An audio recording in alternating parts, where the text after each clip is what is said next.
သိန်း150နဲ့ဝယ်ယူနေတဲ့ဒီကြောက်လေးကိုကြည့်ကျင်တဲ့သူများရှိလားမသိဘူးအားလုံးပဲမင်္ဂလာပါခင်ဗျာဂျိတ်တန်ရရီကနေပြန်လဲကြိုဆိုပါတယ်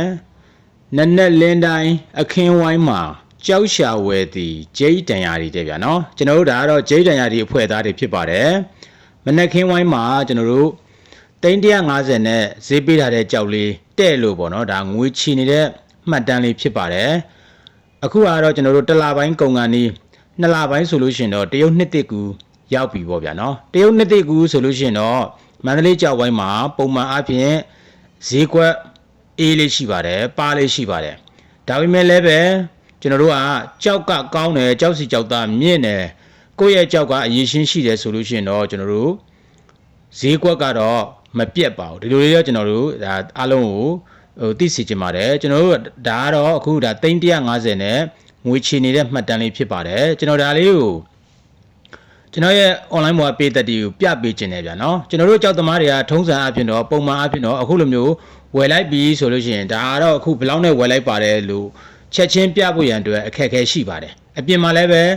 ကြောက်သမားတွေကတဲ့အရင်ပြောရဲ့အမျက်ပါပြီးသားဆိုတဲ့စကားတွေကလည်းရှိတယ်ဆိုတော့ပေါ့လေနော်ကျွန်တော်တို့တော့အဲ့လိုမျိုးမဟုတ်ပါဘူးเนาะအရင်ပြောရင်အမျက်ပါပြီးသားတော့မဟုတ်ပါဘူးဒါစကားချက်ပေါ့ဗျာเนาะကဲဟုတ်ပြီတော့ဒါလေးကတော့ကျွန်တော်တို့ဒါ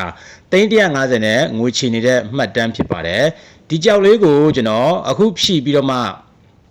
ပြလိုက်တယ်ဆိုရင်ဟုတ်ပြီเนาะမင်္ဂလာဖြစ်ပါစေလက်ကြီးဖြစ်ပါစေပေါ့ဗျာเนาะအခုဖြည့်ပြီးပြလိုက်တယ်ဆိုလို့ရှိရင်ကျွန်တော်တို့အနေနဲ့လည်းအခက်အခဲရှိပါတယ်သိန်း150နဲ့ကြောက်ကိုကျွန်တော်တို့ဝယ်ဈေးထက်နည်းပြီးတော့မှလာပြီးတော့မှဈေးခေါင်းမှလည်းစိုးရင်လည်းပြီးလို့ရှိရင်မြတ်တဲ့အခါမှလည်းပဲဟုတ်လားကိုမှန်းတလောက်သူတို့ကအရင်သိနေဆိုတော့အမျက်မပေးမှရရှိတတ်တယ်ပေါ့ဗျာဒါကြောင့်မလို့ကြောက်သမားတွေကများသောအားဖြင့်တော့ချက်ချင်းဖြီပြလေးမရှိပါဘူးအဲ့တော့ကျွန်တော်ကဒီဗီဒီယိုကြည့်နေတဲ့ကျွန်တော်ရဲ့ online ပေါ်ရန်နာညီကိုမောင်နှမတွေကို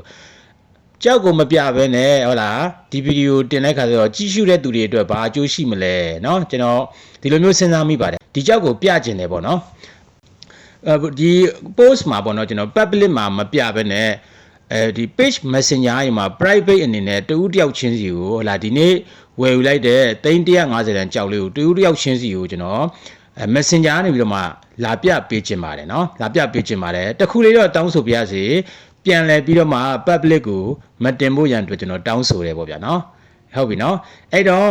ကြည့်ကျင်တယ်ဆိုလို့ရှိရင်တော့ကျွန်တော်ရဲ့ဟို comment မှာပေါ့เนาะ comment မှာ Facebook comment မှာကြည့်ကျင်ပါတယ်လို့မှတ်လိုက်တာ ਨੇ ကျွန်တော်က Messenger မှာလာပြီးတော့မှဒီသိန်း150တန်ကြောက်ကိုကျွန်တော်ဖြီးထားပြီးသားဓာတ်မီနဲ့ထိုးထားတဲ့ကြောက်ရဲ့ပုံလေးကိုကျွန်တော် Messenger မှာတီးသန့် private အနေနဲ့လာပြီးတော့မှပြပေးမှာဖြစ်ပါတယ်တခုတော့ရှိတယ်ဒီဗီဒီယိုလေးက TikTok ကတော့၎င်းYouTube ကတော့၎င်းကျွန်တော်တို့ဂျိတ်တန်ရဒီအဖွဲ့ပေါ့ဗျာနော်မန်လေးကြောက်ဝင်မှာဖြစ်ပါတယ် TikTok ကတော့၎င်းဟလာ YouTube ကတော့၎င်းကြည့်နေတယ်ဆိုလို့ရှိရင်တော့အဲ့ဒီမှာကြည့်ကျင်ပါတယ်လို့မှတ်လို့ရှိရင်ကျွန်တော်အနေနဲ့ Messenger ရောမှာ private လာပြီးတော့မှကြောက်လေးပြပေးလို့မရတဲ့အတွက်ကြောင့်မလို့ကျေးဇူးပြုပြီးတော့မှကျွန်တော်တို့ Facebook post ကိုတစ်ခါလာပြီးတော့မှကျွန်တော်တို့ Jade Diary Facebook page ရဲ့ဒီ post လေးမှာပေါ့နော်350တန်ဝယ်တဲ့ကြောက်ရဲ့ post လေးမှာကြောက်လေးကိုကြည့်ကျင်ပါတယ်လို့လာပြီးတော့မှမှတ်ပေးပါကျွန်တော်တို့ Messenger ရောမှာတီးတန့် private လာပြီးတော့မှ350နဲ့ဝယ်တဲ့ကြောက်လေးကိုလာပြီးတော့မှပြပေးမှာဖြစ်ပါတယ်နောက်ထပ် Jade Diary blog တွေမှာပြန်လည်တွေ့ကြပါစို့ခင်ဗျာ